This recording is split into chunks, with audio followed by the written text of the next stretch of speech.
যে কোনো মুমিন, আমি আমি কথা বলতে দেবো, অ্যাটলিস্ট আমি গ্যারান্টি দিতে আচ্ছা, পারি। আমি একটা কথা বলতে চাইছিলাম। জি। সেটা হচ্ছে আপনারা তো এই যে এথিস্ট লোক যারা আছে তাদের কি কোনো সমাজ বা সোসাইটি বা ঐক্যবদ্ধতা এরকম কিছু নেই? আছে তো, আছে। তো যদি এথিস্টদের। আছে, এটা সবাই তো আল্লাহর বিরুদ্ধে, তাহলে দেখুন এই যে লোকটা যে কোরআন পুরাইছিল সালমান মমিকা, তো হুম। দেখুন আল্লাহ ওনাকে মারাইছে, হ্যাঁ, আল্লাহ ওনাকে ধ্বংস করছে, মানুষ তো রক্ষা করতে পারে নাই। অর্থাৎ এই তা- নাস্তিক সোসাইটি কি কোনো কাজে আসবে? এই মানুষ যে এইভাবে দলে দলে নাস্তিক হচ্ছে, এরা তো এভাবেই মরবে। আল্লাহ যদি মারে, না। কেউ কি পৃথিবীর বাঁচাইতে পারবে? এটাই তো আল্লাহর প্রমাণ, তাই না? আচ্ছা না। আচ্ছা, থামেন থামেন থামেন ভাই, থামেন। আল্লাহ তো কিছু করতে পারে নাই। আল্লাহ যদি কিছু করার ক্ষমতা রাখতো, তাহলে একটা মুমিন গিয়া কেন গুলি করতে হইতো? তাহলে তো উপর থেকে ঠাটা পেলেই মারা যেত। এটাই প্রমাণ না, করে আল্লাহ আল্লাহ তো কিছু। বিভিন্ন দাঁড়ান মাধ্যমে। ভাই, ভাই, ভাই, ওয়েট। আমি যখন বলবো তখন কথা বলবেন, আগে না। আপনি তো বলছেন, এবার আমি বলবো না? তো আল্লাহর যে ক্ষমতা নেই, আল্লাহ যে কিছু করতে পারে না, তার প্রমাণ হচ্ছে ওই আরেকজন গিয়ে মারতে হয়। হ্যাঁ, আল্লাহর কোনো কিছু করার ক্ষমতা নেই। এবং মানুষ নাস্তিক হচ্ছে এই কারণে যে এইগুলি যে ভুয়া, এইগুলি যে কোনো প্রমাণ নেই, এবং আহ, অবৈজ্ঞানিক, অযৌক্তিক, বর্বর, যত খারাপ ইয়ে আছে সবগুলি ধর্মের মধ্যে আছে। এই কারণে মানুষ নাস্তিক হয়ে যাচ্ছে। এখন আল্লাহ যদি কিছু করতে পারতো, তাহলে তো আরেকজনের গিয়ে ওই গুলি করার প্রয়োজন ছিল না। হ্যাঁ, আল্লাহ বললেই মারা যেত। তো এটা তো আল্লাহ কিছু করতে পারেনি। আর হ্যাঁ, একজন খুনি, খুনি গিয়ে তাকে গুলি করে মারছে। একজন হত্যাকারী গিয়ে তাকে গুলি করে মারছে। আল্লাহ তো কিছু করতে পারে না। আল্লাহ যদি কিছু করতে পারতো, অনেকদিন আগে আমাদের লাইভ বন্ধ হয়ে যেত। আসিফ মহিউদ্দিন মারা যেত, এই সেফুদা মারা যেত। সেফুদা তো কোরআন টয়লেটে ফালায় ফ্লাশ করে দিচ্ছে, হাগুমুতু করে। সেফুদার কিছু হয়নি কেন? হ্যাঁ, তো এমনি মারা যাবে সেফুদা, হয়তো একদিন হয়তো হার্ট অ্যাটাক হবে, তখন মুমিনরা সব লাফাবে, এই যে কোরআনে হাগুমুতু করছিল, এখন তার হার্ট অ্যাটাক হচ্ছে। এটা তো এমনি হবে ভাই। একটা মানুষের বয়স হলে হার্ট অ্যাটাক হতে পারে, একটা মানুষের অ্যাক্সিডেন্ট হতে পারে। হ্যাঁ, হজে মারা যায় না, ক্রেন ক্রেন মাথায় পড়ে হজের মধ্যে মারা যায়, তখন তো কনবে এটা আল্লাহর পরীক্ষা। তখন তো নাস্তিকরা বলে না যে এই যে আল্লাহ তো বাঁচাতে পারলো না, কাবা ঘরের মধ্যে ক্রেন পড়ে মারা গেল এতগুলি, আল্লাহ কি করছে? তখন তো এগুলি ঘটতেই পারে ভাই, অ্যাক্সিডেন্ট করতে পারে। কিন্তু এই যে লোকটাকে গুলি করলো, এটা তো এক খুনি মুমিন, তাকে গুলি করছে, সে তো আল্লাহ তো কিছু করতে পারেনি তাকে। বুঝতে পারছো? আল্লাহ আমার কিছু করতে পারে না কেন? আমি তো অনেকদিন আগে আল্লাহকে চ্যালেঞ্জ দিচ্ছি যে আমার একটা হিন্দি চুল যদি আল্লাহ ছিঁড়তে পারে তাহলে মানবো। এখন পর্যন্ত এই 10 বছরে একটা হিন্দি চুল আমার ছিঁড়তে পারে না। হ্যাঁ, তো আল্লাহ কি করতে পারে? দেখেন, কিছুই করতে পারে না। বলেন। আপনিও অবশ্যই গুলি খায় মরবেন, বুঝছেন? গুলি খায় মরেন, যেমনি আল্লাহ যে কোনো মাধ্যমে আপনাদেরকে ছাড়বে না, ছাড় দিবে না, বুঝছেন? এটা মনে রাখবেন। না না, এটা আপনার আপনার ভুল ধারণা। আল্লাহ কিছুই করতে। এখন আপনার কি মামদভূত এসে আমি যদি বলি আপনাকে মামদভূত এসে ধরবে, দেখেন, হ্যাঁ, যেমনি হোক আপনি মামদভূতের ইয়েতে মরবেন, তাহলে কি আমার আমার কিছু হবে বা আপনার কিছু হবে? মামদভূত যেটার কোনো অস্তিত্ব নাই। এখন আপনি ওই যে যার কোনো অস্তিত্ব নাই এরকম একটা সত্তার নাম নিয়ে যদি বলেন, হ্যাঁ, তাহলে কি কিছু হবে? যে ওই সপ্তাহে করছে কাজটা, মামদভূতে করছে বা এই বুঙ্গা বুঙ্গায় করছে। হ্যাঁ, বুঙ্গা বুঙ্গা কিন্তু আপনারা ছাড়বে না, দেখে নিবে। বুঙ্গা বুঙ্গা ছাড় দেয় কিন্তু ছেড়ে দেয় না। বুঙ্গা বুঙ্গা কিন্তু এগুলি করবে আপনাকে, তাহলে কি কিছু হবে? না ভাই। তো এগুলি সব গাল গল্প, ভুয়া কথা, এবং কোনো মানে হয় না। হ্যাঁ। শুনেন, আমি ওকে, একটা কথা বলি। বলেন। এই যে লোকটা যে মরলো, গুলি খায় মরুক আর যেভাবেই মরুক, তার মরার কারণটা কি, এটলিস্ট সেটা বলুন তো। গুলি গুলি গুলি খেয়ে তার মানুষের কিছু ভাইটাল অর্গানস আছে, হ্যাঁ, যেগুলি ড্যামেজ হলে পরে মানুষ বাঁচে না, যেমন হার্ট, লাংস, কিডনি, এরকম লিভার টিভার, এরকম কিছু ভাইটাল অর্গান যদি ড্যামেজ হয়, তখন মানুষ আর বাঁচে না। আবার যদি ব্লিডিং হয়, অতিরিক্ত রক্তক্ষরণেও মানুষ বাঁচে না। এই ধরনের কোনো একটি অর্গান যদি ড্যামেজ করা হয়, সেই লোকটি বাঁচবে না। বুঝতে পারছো? সেই তো আপনি আবার বৈজ্ঞানিক বিশ্লেষণ শুরু করতে চলে গেলেন। আসলে যে হ্যাঁ, লোকটা বৈজ্ঞানিক। কোরআন শরীফকে পুরাইছে এই জন্যই তো মারা গেছে। এটা না, বুঝেন এই না কেন? জন্য, না, এই জন্য মারা যায় নাকি? বুঝছি তো। আপনি বললেই তো হবে না ভাই। আপনি বললে কি হবে? আচ্ছা, এই অমিত দা বলছেন শকুনের অভিশাপে গরু মরে না, এক্স্যাক্টলি। অমিত দা চলে আসুন, আপনার সাথে গল্প করি। হ্যাঁ, সময় থাকলে যদি ফ্রি থাকেন, চলে আসুন। এটা তো বৈজ্ঞানিক ভাবে আপনি যদি মনে করেন আপনার অসুখ হয়েছে এখন, অসুখ হইলে পরে আপনি কি করবেন? আপনি দেখবেন যে কি কারণে আপনার আপনার অসুস্থতার কারণ কি, বৈজ্ঞানিক ভাবেই তো ব্যাখ্যা করতে হবে। এবং ওই কারণটা যদি আপনি সলভ করতে পারেন, তাহলে আপনার অসুস্থতা দূর হয়ে যাবে। তাহলে আপনি বৈজ্ঞানিক ব্যাখ্যা করবেন না, নাকি আল্লাহ আল্লাহ করবেন? আল্লাহ আল্লাহ করলে কোনো লাভ হবে? আল্লাহ এসে বাঁচাবে আপনাকে? কোনোদিন দেখছেন যে আল্লাহ এসে বাঁচাইছে একজনের? পারে না তো। আল্লাহর ওই শক্তি নাই, ক্ষমতা নাই। আল্লাহর যে জিনিসের অস্তিত্ব নাই, সে কি কিছু করতে পারবে? আল্লাহ আল্লাহ করে লাভ আছে? তো এনি হাও, আপনি অন্যদের কাছে বাজবেরি ভাই আসছেন, স্বাগতম। পাক্কা মুমিন ভাই আসছেন, হ্যাঁ বলেন। গুড ইভিনিং বাজবেরি ভাই। হ্যাঁ, গুড ইভিনিং। আচ্ছা আচ্ছা, সত্যের ভাই, জি। গরুর ইচ্ছায় কি ঈদ হয়? কিংবা কিংবা পাঁঠার ইচ্ছায় কালী পুজো? না, তো উনি উনি বলছেন কিভাবে? যে কোরআন পুড়িয়ে দিয়েছে ওই জন্য মারা গেছে। না ভাই, অমিতাভ বলছেন আজকাল অনেকেই কোরআন পুড়াচ্ছে, তাহলে তো মরে সাফ হয়ে যাওয়ার কথা। তো আশ্চর্য ব্যাপার, মানে বিপরীতটা এই যে ডাক্তারবাবু বললেন, মানে এটা হচ্ছে পর্যবেক্ষণের বিপরীত দিকটা, যেটা ঘটছে না সেটা ওনারা ধরছেন না। এটা ধরে না। একজন হ্যাঁ একজন লোককে গুলি করে মেরেছে, কিন্তু 100 জন লোক তো গোটা চীন তো বেঁচে আছে। হ্যাঁ, 100 জন লোক কি, আমার একটা হিন্দি চুল ছিঁড়ার ক্ষমতা নেই যে আল্লাহ, সেই আল্লাহ নাকি মানুষ মারতে পারে, চিন্তা না, করেন। চীন চীন যে টয়লেট বানালো, সমস্ত পুরান পুরান নর্দমায় ফেলে দিল, ওই হ্যাঁ, চীনের তাদের তো তো একটা হিন্দি চুল ছিঁড়তে পারলো এই না। যে শুনেন, আল্লাহর মায়ের ধীরে ধীরে, বুঝছেন? একটা কথা আছে, মানুষের মায়ের দাফুর দুফুর, আল্লাহর মায়ের ধীরে ধীরে। আমি তো ধীরে ধীরে মারতেছি। আল্লাহ তো ধীরে ধীরে বাংলাদেশ থেকে বাইরে যেতে দেবে। হ্যাঁ, এই নাস্তিকের মায়ের এই বাংলাদেশের বাইরে দেখবেন, আল্লাহকে বাংলাদেশ থেকে বাইর করে দেওয়া হবে, এরপরে দুনিয়া থেকেই বাইর করে দেওয়া হবে আল্লাহ। কোথায় বাইর নাস্তিক, করতে পারছেন? বর্তমান তো নামাজি আরো বাড়তেছে, আরো দিনদারি না, মানুষ আরো বর্তমান বাড়তেছে, আপনি খবর রাখেন। হ্যাঁ খবর রাখি তো, এই কমতেছে দিনে তো দেখেন। 2 জন মুসলমান হলো, এই যে ও দুইজন হয়েছে, সাংবাদিক, একজন শুনেন, খেলোয়াড় সাংবাদিক মুসলমান হলো। ভাই ভাই ভাই একটু শুনেন, 2 জন মুসলমান হয়েছে কিন্তু 2 কোটি নাস্তিক হয়েছে। আপনি খোঁজ নেন, আপনার তো খোঁজ নাই, মানে আপনার অন্ধ তো, এই জন্য দেখেন না। প্রতিদিন প্রতিদিন কোটি কোটি মানুষ নাস্তিক হয়ে যাবে। হ্যাঁ, হ্যাঁ, প্রতিদিন। কি এমন প্রমাণ আছে?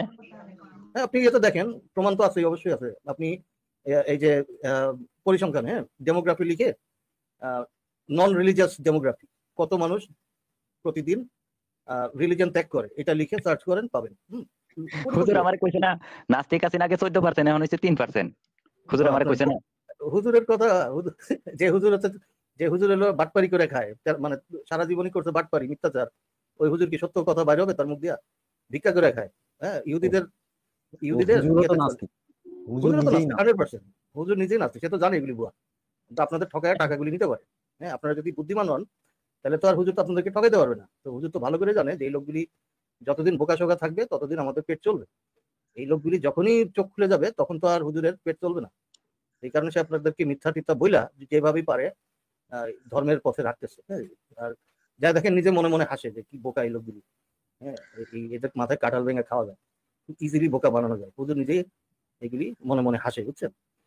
তো এগুলি আমি শুনছি। আমি মুফতি মাসুদ ভাই ছিল, উনি তো ইমামতি করতেন নাস্তিক অবস্থায়, আরো 10 বছর ইমামতি করছে। এরপরে আহ মাদ্রাসার প্রিন্সিপাল ছিল, এবং তিনি একজন মুফতি।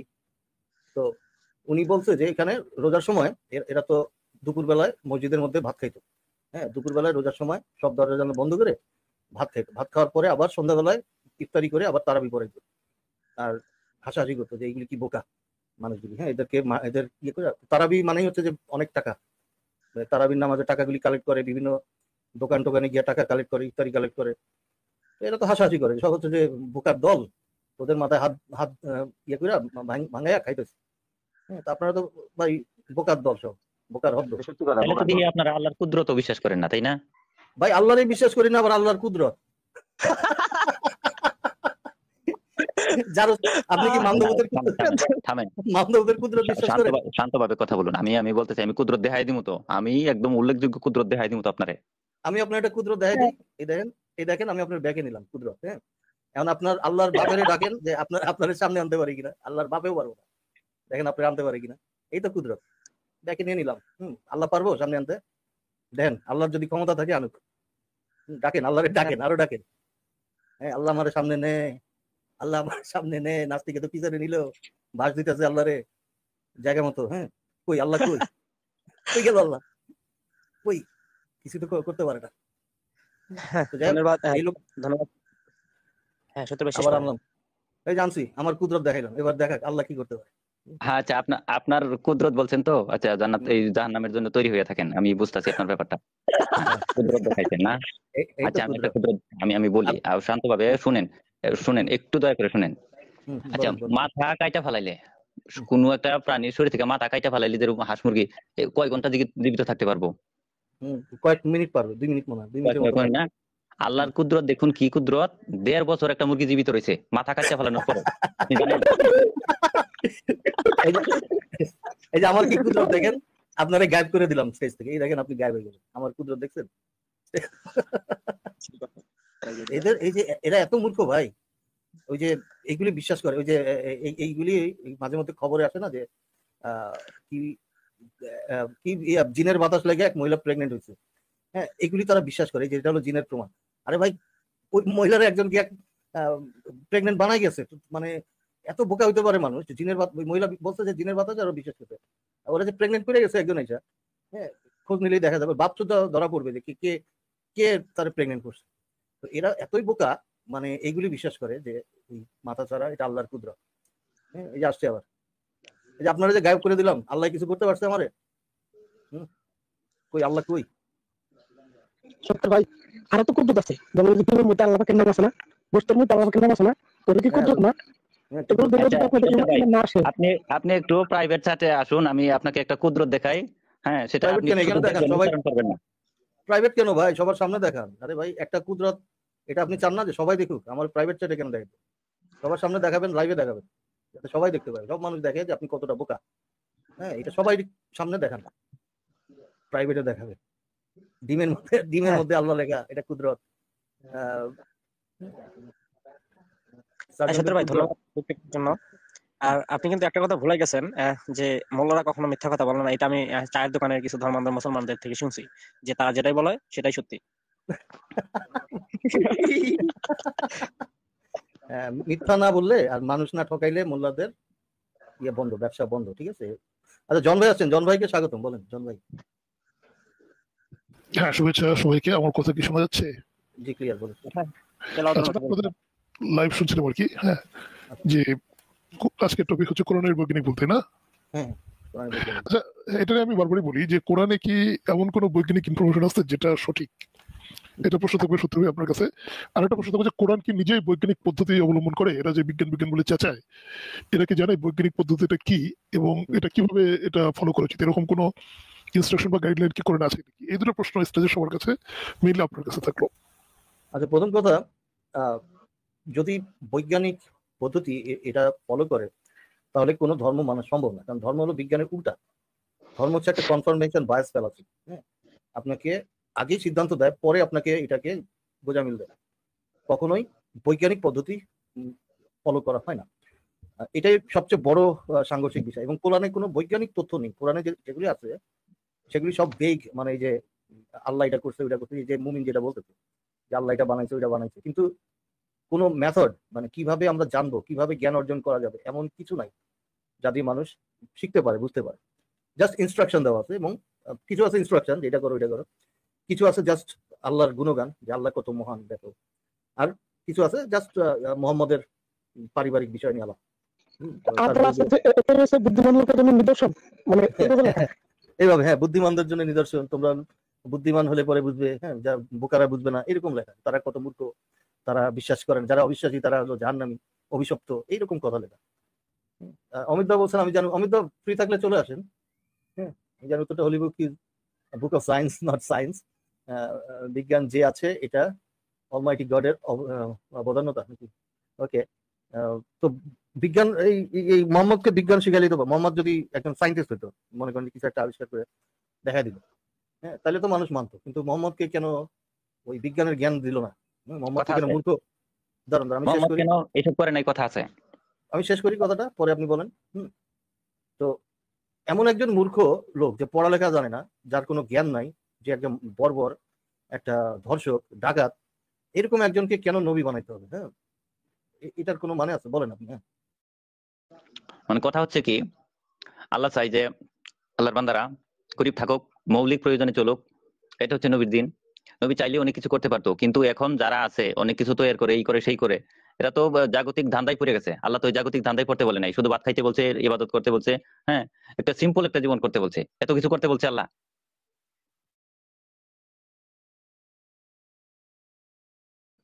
কত আবেগ এই মুমিনের।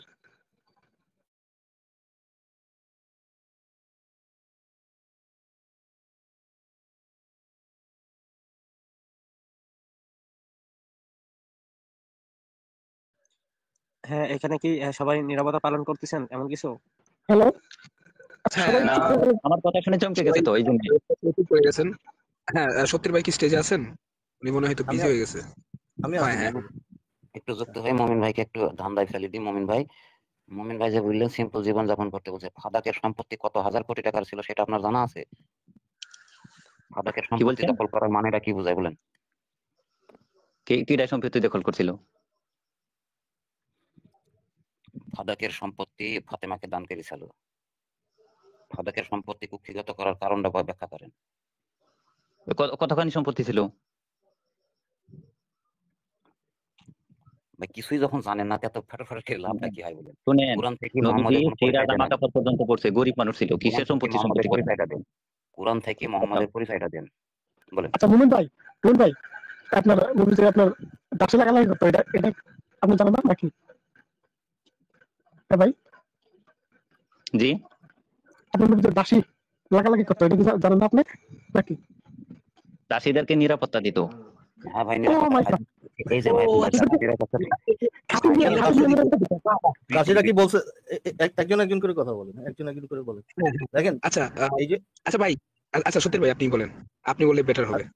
হ্যাঁ আমি বলতেছি যে মোহাম্মদ যুদ্ধের যে মেয়েগুলিকে ধরাই না, যে দাসী বানাইতো এবং ওই তাদেরকে যে ধর্ষণ করতো, এরপরে বাচ্চা মেয়েদেরকে ধর্ষণ করতো, এমনকি নিজের পোলার বউরেও ধর্ষণ করছে, মানে বিয়ে করছে আর কি, ইয়া দিয়া আয়াত নাজিল করে বিয়ে করছে। হ্যাঁ, এবং এগুলি কি জানেন মোহাম্মদের আকাম কুকামগুলি? এটা হাদিস তো বিকৃত হয়ে বানাইছে, কোরআনে তো এইসব কিছু না নাই। ভাই, কোরআনে আছে। কি বলে কোরআনে নাই? দাসীর আপনি কি সূরা আনফাল পড়েন না? সূরা আনফাল মানে কি? আনফাল মানে কি বলেন তো? গনিমতের মাল। এটা হুজুর বলতে পারবে। এই তো আপনি কোরআন পড়েন নাই, বলেন যে এগুলি কোরআনে নাই। না পড়া কেন যে কোরআনে নাই এগুলি? হ্যাঁ হাদিসে আছে। আরে ভাই কোরআনের ব্যাখ্যাই তো হাদিস। আচ্ছা আবু হুরায়রা ভাই বলতে হবে, বলেন। হ্যাঁ, এই যে একটা আয়াত আছে, আয়াতের সংখ্যাটা আমার মনে নাই, তো ওখানে বলা হয়েছে যে হে নবী, আপনি সরি আমি আপনার জন্য যা হালাল করেছি আপনি কেন তা নিজের জন্য হারাম করেছেন। এই আয়াতটা দিয়ে আপনি কি হ্যাঁ, বুঝলেন ভাই? সূরা তাহরিমের 1 নম্বর আয়াত, যেখানে দাসী লাগানোর আয়াত এটা। হ্যাঁ, সূরা তাহরিমের হ্যাঁ 1 নম্বর আয়াত। সে যা করতো আয়াত নাজিল করেই করতো। সে আয়েশারও আয়াত নাজিল করেই বিয়ে করছে। ঠিক আছে? আচ্ছা, কোরআনে কি এমন কোন আয়াত আছে যেটা মানে আপনারা এই যে বলেন যে খারাপ কথা, খারাপ কোন আয়াত আছে কোরআনে? এরকম মিথ্যাচার করেন কেমন? সবগুলি তো হ্যাঁ, খারাপ। হ্যাঁ, আমি বাইর খারাপ করতেছি, আয়াত একটু ওয়েট করেন। খারাপ আয়াতগুলি আমি বাইর করি, দেখেন। আমি বাইর করতেছি, আচ্ছা, সব একটা খারাপ প্রশ্ন আয়াতগুলি করি, আমি বাইর করি। একটা প্রশ্ন করি সত্যের ভাই, পৃথিবীতে এমন কোন নিকৃষ্ট ধর্ম দেখাবেন ইসলামের চাইতে, যে পরের সম্পত্তি, পরের গ্রাম, পরের বাড়ি পাড়া গ্রাম ঘেরাও করে তাদের মা বোন মানে নারীদেরকে ধরে নিয়ে আসি বিনা বিবাহে ধর্ষণ করা যায়, এমন কোন নিকৃষ্ট মানে মতামত সত্য হিসাবে দেয় বা অর্ডার দেয়, এমন কোন নিকৃষ্ট ধর্ম পৃথিবীতে দ্বিতীয়টা ইসলাম ছাড়া দেখাইতে পারেন? তখন বুঝলেন। আচ্ছা, আমি প্রথমে সন্ত্রাসের আয়াত দেখাইতেছি কোরআনের মধ্যে থেকে, এরপরে লাগালাগির আয়াত দেখাবো, দেন সন্ত্রাসের আয়াত। এই যে সন্ত্রাস করো, খুব শীঘ্রই আমি কাফেরদের মনে ভীতি সঞ্চার করব, কারণ ওরা আল্লাহর সাথে অংশীদার সাব্যস্ত করে, যে সম্পর্কে কোনো সনদ অবতীর্ণ হয়নি, আর ওদের ঠিকানা হলো দোজখের আগুন। বস্তুত জালেমদের ঠিকানা অত্যন্ত নিকৃষ্ট। কাটো জোড়ায় জোড়ায় আমি কাফেরদের মনে ভীতি সঞ্চার করে দেবো, কাজেই গর্দানের উপর আঘাত হানো এবং তাদের কাটো জোড়ায় জোড়ায়। 8 নম্বর সূরা 12 নম্বর আয়াত। এবার অবিশ্বাসীরা নিকৃষ্ট জীব, নিশ্চয়ই আল্লাহর নিকট নিকৃষ্ট জীব তারাই যারা সত্য প্রত্যাখ্যান করে এবং অবিশ্বাস করে। 8 নম্বর সূরা 55 নম্বর আয়াত। এবার কোন অমুসলিমকে বিশ্বাস করো না, কোরআন 33 নম্বর সূরা 1 নম্বর আয়াত। হে নবী, আল্লাহকে ভয় করুন এবং কাফেরদের কপট অবিশ্বাসী কথা মানবেন না, নিশ্চয়ই আল্লাহ সর্বজ্ঞ প্রজ্ঞাময়। সব মুসলিমদের জন্য জিহাদ বাধ্যতামূলক। ঠিক আছে? সূরা আল বাকারা 2 নম্বর 216। তোমাদের উপর যুদ্ধ ফরজ করা হয়েছে, অথচ তা তোমাদের কাছে অপছন্দনীয়। পক্ষান্তরে তোমাদের কাছে হয়তো কোনো একটা বিষয় পছন্দসই নয়, অথচ তা তোমাদের কল্যাণকর, তোমাদের জন্য কল্যাণকর। আর হয়তো কোনো একটি বিষয় তোমাদের কাছে অপছন্দনীয়, তোমাদের কাছে পছন্দনীয়, অথচ তোমাদের জন্য অকল্যাণকর। বস্তুত আল্লাহ জানেন, তোমরা জানো না। কাফেরদের সাথে যুদ্ধ চালিয়ে যাও, হে ইমানদারগণ, তোমাদের নিকটবর্তী কাফেরদের সাথে যুদ্ধ চালিয়ে যাও এবং তারা তোমাদের মধ্যে কঠোরতা অনুভব করুক। আর জেনে রাখো আল্লাহ মুত্তাকিদের সাথে আছেন। সব কাফেরদের হত্যা করো এবং মুক্তিপণ দাবি করো। এটা হলো 47 নম্বর সূরার 4 নম্বর আয়াত। অতঃপর যখন তোমরা কাফেরদের সাথে যুদ্ধ অবতীর্ণ হও, তাদের গর্দানে মারো। অবশেষে যখন তাদেরকে পূর্ণরূপে পরাভূত করো, তখন তাদেরকে শক্ত করে বেঁধে ফেলো। অতঃপর হয় তাদের প্রতি অনুগ্রহ করো, না হয় তাদের নিকট হতে মুক্তিপণ লও। তোমরা যুদ্ধ চালিয়ে যাও যে পর্যন্ত শত্রু পক্ষ অস্ত্র সমর্পণ করবে। এ কথা শুনলে আল্লাহ ইচ্ছা করলে তাদের কাছ থেকে প্রতিশোধ নিতে পারতেন, কিন্তু তিনি তোমাদের কতকের দ্বারা পরীক্ষা করতে চান। যারা আল্লাহর পথে শহীদ হয়, আল্লাহ কখনোই তাদের কর্ম বিনষ্ট করেন না। খ্রিস্টান, ইহুদি, কাফেররা জাহান্নামের আগুনে স্থায়ীভাবে থাকবে।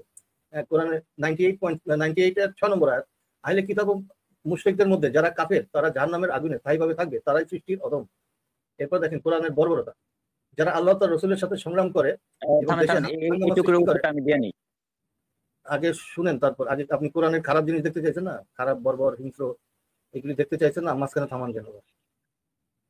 তো দেখেন, যারা আল্লাহ রসুলের সাথে সংগ্রাম করে এবং দেশে হাঙ্গামা সৃষ্টি করতে সচেষ্ট হয়, তাদের শাস্তি হলো এই যে তাদের হত্যা করা হবে, অথবা শুলিতে চড়ানো হবে, অথবা তাদের হস্ত পদসমূহ বিপরীত দিক থেকে কেটে দেওয়া হবে, অথবা দেশ থেকে বহিষ্কার করা হবে। এটি হলো তাদের জন্য পার্থিব লাঞ্ছনা, আর পরকালে তাদের জন্য রয়েছে কঠোর শাস্তি। এরপর দেখেন, মুসলিম ছাড়া সব কাফের। হ্যাঁ, 5 নম্বর সূরা 72 নম্বর আয়াতে বলছে, তারা কাফের যারা বলে যে মরিয়ম তো নয়, মসিহ আল্লাহ, অথচ মসিহ বলেন, হে বনী ইসরাইল, তোমাদের আল্লাহর ইবাদত করো, তিনি তোমাদের পালনকর্তা এবং তোমাদেরও পালনকর্তা। নিশ্চয়ই যে ব্যক্তি আল্লাহর সাথে অংশীদার স্থির করে, আল্লাহ তার জন্য জান্নাত হারাম করে দেন এবং তার অবস্থান হয় জান্নাত। অত্যাচারীদের জন্য কোনো সাহায্যকারী নেই। নিশ্চয়ই কাফের যারা বলে আল্লাহ তিনের এক, অথচ এক উপাস্য ছাড়া কোনো উপাস্য নেই। যদি তারা স্বীয় উক্তি থেকে নিবৃত্ত না হয়, তবে তাদের মধ্যে যারা কুফরে অটল থাকবে তাদের উপর যন্ত্রণাদায়ক শাস্তি পতিত হবে। এরপরে আল্লাহর পথে জিহাদ করো জান ও মাল দ্বারা। দিয়ে উপবিষ্ট মুসলমান যাদের কোনো সঙ্গত ওজন নেই, এবং ওই মুসলমান যারা জান ও মাল দ্বারা আল্লাহর পথে জিহাদ করে সমান নয়। যারা জান ও মাল দ্বারা জিহাদ করে আল্লাহ তাদের পদ মর্যাদা বাড়িয়ে দিয়েছেন গৃহে উপবিষ্ট তুলনায়, এবং প্রত্যেকের সাথেই আল্লাহর কল্যাণের ওয়াদা করেছেন। আল্লাহ মুজাহিদদের উপবিষ্টদের উপর মহান প্রতিদানে শ্রেষ্ঠ করেছেন। তাহলে যারা যুদ্ধ করে তাদের আল্লাহ সাহায্য করবে, এবং যারা গৃহে বসে থাকবে তাদের চেয়ে মুজাহিদদের বেশি, তাদের সম্মান বেশি, এটা আল্লাহ বলছে। মুশরিকদের হত্যা করো যেখানে পাও, অতঃপর নিষিদ্ধ মাস অতিবাহিত হলে মুশরিকদের হত্যা করো যেখানে তাদের পাও, তাদের বন্দী করো, অবরোধ করো এবং প্রত্যেক ঘাটিতে উত্তরে থাকো, বসে থাকো। কিন্তু যদি তারা তওবা করে, নামাজ কায়েম করে, যাকাত আদায় করে, তবে তাদের পথ ছেড়ে দাও, নিশ্চয়ই আল্লাহ অতি ক্ষমাশীল, পরম দয়ালু। এরপরে বিধর্মীদের মুসলমান হতে বাধ্য করো। এখন যদি তারা তওবা করে, নামাজ প্রতিষ্ঠা করে, যাকাত আদায় করে, তাহলে তারা দিনী ভাই। এটা হলো 9-11। জ্ঞান বুদ্ধি সম্পন্ন লোকদের জন্য আমি স্পষ্ট করে নিদর্শন বলে দিলাম। তাহলে এই যে সূরা 9 সূরা তওবার প্রথম থেকে পড়বেন, সবগুলি হচ্ছে জিহাদের আয়াত। আজ তারা অঙ্গীকার করার পর নিজেদের শপথগুলি ভঙ্গ করে এবং তোমাদের ধর্মের প্রতি দোষারোপ করে, তাহলে তোমরা কুফরের অগ্রনায়ক বিরুদ্ধে যুদ্ধ করো।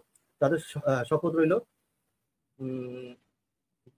অগ্রনায়ক যুদ্ধ করো, তাদের শপথ রইল না, হয়তো তারা বিরত থাকবে। এরপর হচ্ছে মুসলিম কোনো অমুসলিমের সাথে বন্ধু হতে পারবে না। হে মুমিনগণ, তোমরা ইহুদি খ্রিস্টান বন্ধু এবং অভিভাবক রূপে গ্রহণ করবে না।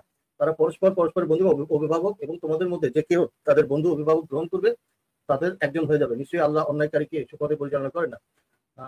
এই হচ্ছে কোরআনের দেখবেন আয়াতগুলি দেখলেন আপনারা। হ্যাঁ, যে এগুলি হলো কোরআনের জঙ্গিবাদের আয়াত।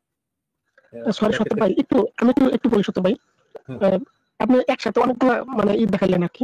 অনেক সময় এগুলো লাগে, অনেক সময় অনেকের সাথে হয়তো তর্ক হয়তো, অনেক বন্ধু বান্ধব একেবারে পরিচিত, তো একসাথে এতগুলো মানে কিভাবে পাবো আর কি? এখানে তো ভয়ঙ্কর অনেকগুলো সংগ্রহ করা আছে। কি সার্চ করবো? আমার ওয়েবসাইটে গেলেই পাবেন, আমি লিংক দিয়ে দিচ্ছি। আমার ওয়েবসাইটে গেলেই সবগুলি আছে সন্ত্রাসের আয়াত। এখানে কিওয়ার্ড দিয়ে সার্চ, আমার সাইটে অথবা আপনি সংশয়.com এ গিয়া সার্চ দিবেন, কিওয়ার্ড লিখে যে কোরআনের জঙ্গিবাদের আয়াত, সবগুলি পেয়ে যাবেন। হ্যাঁ, তারপর মোহাম্মদের আমি যদি এখন সংশয়.com এ গিয়া দাসিসেক্স সার্চ দিই, আমি যাইতেছি এখন সংশয়.com এ। ওটা ঠিক আছে, কিন্তু যেমন সন্ত্রাসের আয়াত মানে যেগুলো দেখলেন আপনি একসাথে অনেকগুলো, অনেক সময় আসলে লাগে এগুলো। ভাই আপনি একটা করে নোট করতে হতে পারেন, আপনি আমার উত্তরটা দিতে দিবেন না? দেখুন, আপনি কথা বলার সময় কিন্তু আমি চুপ করে শুনছি, এখন আমি বলবো, যুক্তি শুনে আবার পলায় যায় না। আচ্ছা আচ্ছা, ঠিক আছে। এগুলি কি বলেন পলায় যান? আমাদের লাইভ প্রতিদিন হয়, পলায় যাওয়ার কোনো মানে এটা একটা ফালতু কথা বলবেন না। প্রতিদিন ওইটাই তো পলায় যাওয়া হলো। ওইটা পলায় যাওয়া কিভাবে? না ফালতু কথা না বলে উত্তর দেই। এখন কথা হচ্ছে, বর্তমান বাস্তবে আমাদের বাংলাদেশে যদি কোনো মানুষ আল্লাহকে অস্বীকার করে, নবীকে অস্বীকার করে, তার অবস্থা কিরকম হবে? বাংলাদেশে সেকুলার রাষ্ট্র, তার কল্লা ফেলায় দেবো। আল্লাহ নবীর বিরুদ্ধে একটা কথা বললে তার কল্লা ফেলায় দেবো। কথাটা বলি আমি, যে কোনো ইসলামিক রাষ্ট্রে যদি আল্লাহকে না মানা হয়, একটা মুসলিমে না মানে বা এই নবীকে না মানে, তাহলে তো তার এইগুলোই বিচার করা, তার সাথে যুদ্ধ করা হবে। ঠিকই তো আছে কোরআনের আয়াত, আপনি ভুল দেখলেন কোথায়? ও নাস্তিকদের সাথে কি আমরা বন্ধুত্ব? আচ্ছা শুনেন, বাংলাদেশ তো ইসলামিক রাষ্ট্র। কি বললেন? কই ভুল দেখলেন কোরআনে? ঠিকই তো আছে ভাই। শুনেন, বাংলাদেশ কি ইসলামিক রাষ্ট্র? বাংলাদেশের সংবিধান কি ইসলামিক? এটা আপনার জানা আছে বাংলাদেশ সংবিধানে কি কি বলেন? লেখা আছে? বাংলাদেশের সংবিধানে কি লেখা এটা বলতে পারবেন? সংবিধানে যা থাকুক, কোরআনে কি লেখা আছে সেটা দেখতে হবে আমাদেরকে। ভাই বাংলাদেশ কি কোরআন দিয়ে চলে? মানে বাংলাদেশের সরকার কি কোরআন মেনে তারপর দেশ চালায়, নাকি সংবিধান মেনে দেশ চালায়, কোনটা? আপনি আমারে বাস্তবে দেখান যে এমন একজন মানুষ দেখান যে কোরআন অস্বীকার করছে, আল্লাহরে গালি দিছে বা খারাপ কথা কইছে, নবীরে মানে নাই, এরকম মানুষ বাংলাদেশে শান্তিভাবে বেঁচে আছে। আপনি দেখান একজন মানুষ। ভাই আপনাকে যেটা জিজ্ঞেস, আপনি বিভিন্ন দিকে দৌড়াদৌড়ি করতেছেন একটা থেকে একটা। একবার বললেন যে বাংলাদেশ ইসলামিক রাষ্ট্র, আবার বললেন যে আল্লাহকে গালি দিয়ে শান্তিতে আছি। আমি একটা উত্তর চাইছি আপনার কাছে, যে বাংলাদেশের সংবিধানে বাংলাদেশকে কি ধরনের রাষ্ট্র বলা আছে এটা আপনার জানা আছে কিনা? না জানলে বলবেন জানি না। যে বাংলাদেশে নিরপেক্ষ বলা আছে, ধর্ম নিরপেক্ষ রাষ্ট্র, সেকুলার রাষ্ট্র বলা আছে, ঠিক আছে, সেকুলার রাষ্ট্র বলা আছে। আচ্ছা, তাহলে ইসলাম ধর্ম মেনে কেন রাষ্ট্র চলবে, বা বাংলাদেশের যে আইন সেটা কেন ইসলাম মেনে? দেখেন অনেকগুলি আইন অলরেডি ইসলামের বিপক্ষে আছে। আপনার কি জানা আছে যে বাল্য বিবাহ বাংলাদেশে নিষিদ্ধ, বহু বিবাহ নিষিদ্ধ, দাসী নিষিদ্ধ? হ্যাঁ, এগুলি আপনার জানা আছে? জানা আছে। জানা আছে। তাহলে কিভাবে এই বলতেছেন যেটা ইসলামের বিপক্ষে গেলে তাকে হত্যা করা হবে, এগুলি কেমনে বলতেছেন? ভাই বাস্তবে তো করা হয়। বাস্তবে যেটাই হোক, এটা তো দেশের আইন ভঙ্গ করে করা হয়, বেআইনি কাজ করা হয়, তাই না? আসলে তো আল্লাহ বলছে যে কোরআন দিয়ে সারা পৃথিবী চলা দরকার। আসলে তো দাঁড়ান, আল্লাহ কি বলছে আমি তো বুঝি না ভাই। আল্লাহর কথা তো আমি বুঝি না, আমি দেখি দেশের আইন কি বলছে, বুঝতে পারছেন? আমি একটা কথা বলি ভাইজান, একটা কথা বলি, আমি শুনেন, দয়া করে শুনেন, যে আল্লাহ তো চাইছে যে সমস্ত পৃথিবীর মানুষই মুসলিম হোক এবং কোরআন মতেই চলুক। আমরা তো সেটাই চাইবো, কোরআনকে তো বেশি অগ্রাধিকার দিব, তাই না? বুঝুন না কেন? তার আগে আপনি আল্লাহর প্রমাণ দিবেন না যে আল্লাহ বলে কিছু আছে, এটা প্রমাণ দিবেন না? তো আপনি মনে করেন যে একটা লোকে বলল যে বুঙ্গা নামক একটা চরিত্র দেবতা, তার আইন অনুযায়ী দেশ চালাইতে হবে, এবং বুঙ্গা বলছে প্রতিদিন সকালে ওইটা বুং বুং বুং বুং করতে হবে, হ্যাঁ, নাইলে দেশে অশান্তি হবে। তাহলে কি আপনি এগুলি করবেন? প্রতিদিন সকালে বুং বুং বুং বুং করবেন, জয় বুঙ্গা এগুলি করবেন? করবো না। তাহলে আমি আল্লাহ কেন করবো? একই তো কথা। কারণ এই যে বুঙ্গা যে আপনি বললেন, দাঁড়ান আমি তো শান্তি আলে কথা বলি, হ্যাঁ, আমি তো বিরক্ত করি না আপনাদের। আসলে দয়া করে শুনবেন। আল্লাহ যেটা পাঠাইছে এই সমস্ত জাহানের সৃষ্টিকর্তা তিনি, ভাই একটু বেরেক। আপনি কথাটা বুঝেন নাই। আপনি যেরকম দাবি করছেন যে আল্লাহ হলো জাহানের মালিক, আমি দাবি করলাম বুঙ্গা হলো জাহানের মালিক। আপনি বুঙ্গা না মাইনে আল্লাহরে মানতেছেন। বুঙ্গা হলো আল্লাহরও সৃষ্টিকর্তা, আল্লাহরও সৃষ্টি করছে। তাহলে এই বুঙ্গা না মাইনে আপনি আল্লাহরে মানতেছেন কেন? হ্যাঁ, বুঝতে পারছেন? আপনি যেভাবে দাবি করছেন যে আল্লাহ হলো সৃষ্টিকর্তা, আমি একইভাবে দাবি করলাম কোনো প্রমাণ ছাড়া যে বুঙ্গা হলো সৃষ্টিকর্তা, একই তো হইলো।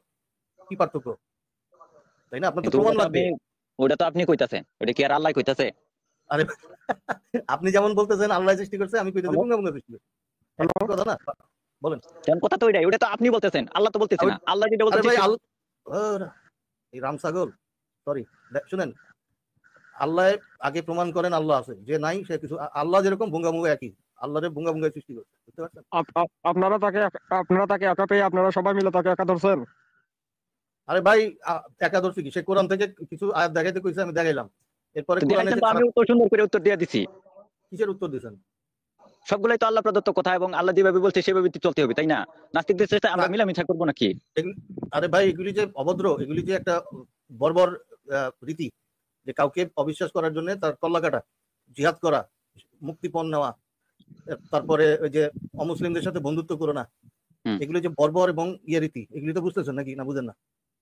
আল্লাহ মানবে না ওই লোক ভালো মানুষ, ওই লোক ভালো মানুষ। আল্লাহর আগে প্রমাণ, আরে ভাই প্রমাণ দিবেন না আগে? আপনার বুঙ্গা মানবেন? আপনি বুঙ্গা মানবেন? প্রমাণ তো কোরআন আছে। আল্লাহ কোন নবী রাসূলের খোদা ছিল না। আল্লাহ শুধুমাত্র আরবের কাফের, মুশরিক, মুরতাদ, ওরা ছিল প্যাগান। এই প্যাগানদের দেবতার নাম ছিল, সবচেয়ে বড় দেবতার নাম ছিল আল্লাহ। আল্লাহ কোন নবী রাসূলের খোদা ছিল না। কোন নবী রাসূল আল্লাহর নামে ইবাদত করেনি। নাস্তিকরাও যা বলে আপনিও একই কথা বলছেন। বলেন।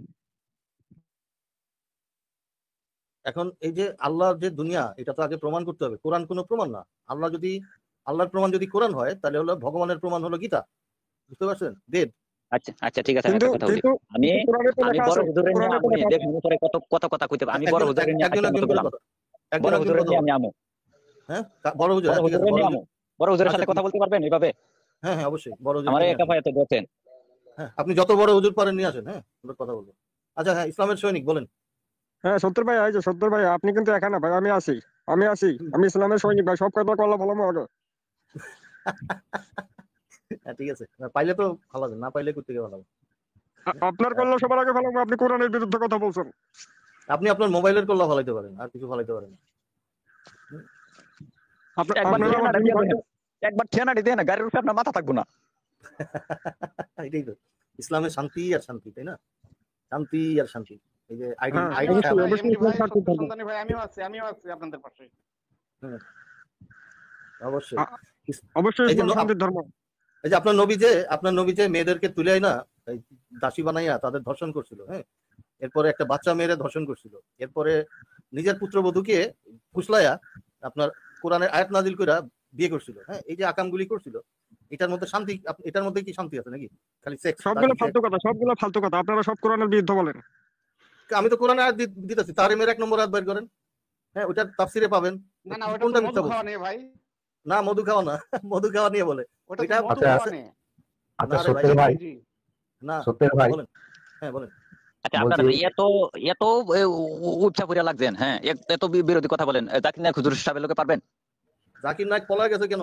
পুলিশের ভয় দেশ ছেড়ে পালাইছে, একটা চোর, ওই চোরের সাথে জাকির আচ্ছা নায়ক। ভাই শুনেন ভাই, শুনেন, আপনি ডাক্তার জাকির নায়ককে এটা নিয়ে তো আসেন। আপনার মিথ্যা কথা হ্যাঁ, বলেন, ডাক্তার এরকম জাকির কোন নায়ক প্রমাণ দলিল কি আছে বলেন? জাকির নায়ক সব আমরা মিথ্যা কথা বলি। আর আপনার আচ্ছা আমি একটু ব্রেকে যাই, লজিক্যাল আসছে, লজিক্যাল ভাই, শুনেন, ভাই আপনার আমি যে ডাক্তার আমি জাকির ব্রেকে নায়কের গেলাম, লজিক্যাল ভাই থাকেন। আপনি নাম্বার নিয়ে আসেন, ওনার সাথে জাকির নায়কের আপনারা বলেন। যে কেউ একজন প্রমাণ দিবেন, মোহাম্মদ আজকে যে কেউ প্রমাণ দিবেন যে জাকির নায়ক পলায় গেছে, জাকির নায়ক হুজুর খারাপ মানুষ ছিল, এটা প্রমাণ দিতেই হইব আজকে। হ্যাঁ হ্যাঁ হ্যাঁ হ্যাঁ আচ্ছা মোমিন ভাই, ঠিক আছে, আপনি যে আমি জাকির নায়ক, মোমিন ভাই জাকির নায়ক যে মোহাম্মদ নবী হওয়ার জন্য যে উদাহরণটা দিয়েছে বাইবেল থেকে, সেইদিকে আপনি পড়ে দেখছেন? ভাই এত কিছু তো আমাদের পড়ার দরকার নেই, আমি এত সেই কিছু তো আলোচনা আমাদের তাহলে আপনি পড়ার দরকার অন্ধকারে নেই। থাকেন ভাই, আপনি প্রমাণ জাহান্নামে দিবেন যে যাবেন হুজুর পলায় 100%। গেছে কিনা। আপনি 100% আমি সেই জাহান্নামে আলোচনায় যাবেন, যাব না। এটা নিশ্চিত থাকেন, যান।